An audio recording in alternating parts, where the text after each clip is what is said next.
Tom Aspinall gives the one reason why Jon Jones isn't the greatest UFC fighter of all time. Tom Aspinall has given the one reason why Jon Jones cannot be considered the greatest fighter of all time. Aspinall is the current UFC interim heavyweight champion and has been calling for a fight with Jones to unify the division for months now to no avail. Jones is the undisputed UFC heavyweight champion and defended the belt for the first time against 42-year-old Stipe Miocic last month.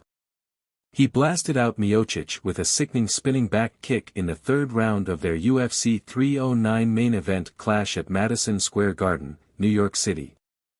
Both men are arguably the two best heavyweights of all time, but it was Aspinall's name that was discussed most in the build-up to the bout. Bones, 37, has continued to snub the Manchester native and has been insistent on preferring a fight with UFC light heavyweight champion Alex Pereira instead. Aspinall joined Piers Morgan for a fiery one-on-one interview on Friday and he didn't pull any punches when discussing Jones. "Let me first start by saying Jon is absolutely elite," Aspinall says. "And I completely agree with the notion that he's one of the best fighters ever." Morgan responds by asking the 31-year-old if Jones can be classified as the greatest UFC fighter ever, in the same light as UFC CEO Dana White brands him. "Potentially," Aspinall responds. "But the way that I look at it is, he has failed a couple of drug tests.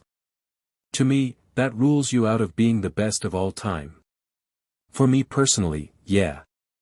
Morgan retorts, "Does it make him a cheat?" "Yeah, of course it does," Aspinall replies. Yeah, if you're on steroids or whatever." "I don't think he was on steroids, but he was on PDs, performance-enhancing drugs. If you're on PDs and your opponent isn't, that's absolutely cheating, in my book, unless you're both allowed to do it." Morgan then presses Aspinall if he has ever taken anything like steroids or PEDs. "Absolutely not," he says. "When I retire I will, yeah, absolutely, to keep my body healthy." Your body stops producing testosterone after a while. To be a healthy older gentleman I'll probably do some kind of testosterone replacement therapy. But I think when you fight in MMA, you absolutely shouldn't be using PEDs. Jones first tested positive for performance-enhancing drugs or PEDs in the build-up to his proposed bout with Daniel Cormier at UFC 200.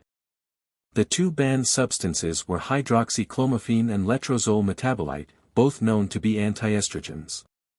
He then tested positive again in 2017 after returning from a one-year suspension to finally fight Cormier in July of the same year. This led to his knockout victory over Cormier being reverted to a no contest, as Bones failed a pre-fight urine test before the event. His urine tested positive for a banned anabolic steroid, turinabol, which helps muscles grow and become stronger, while also aiding recovery.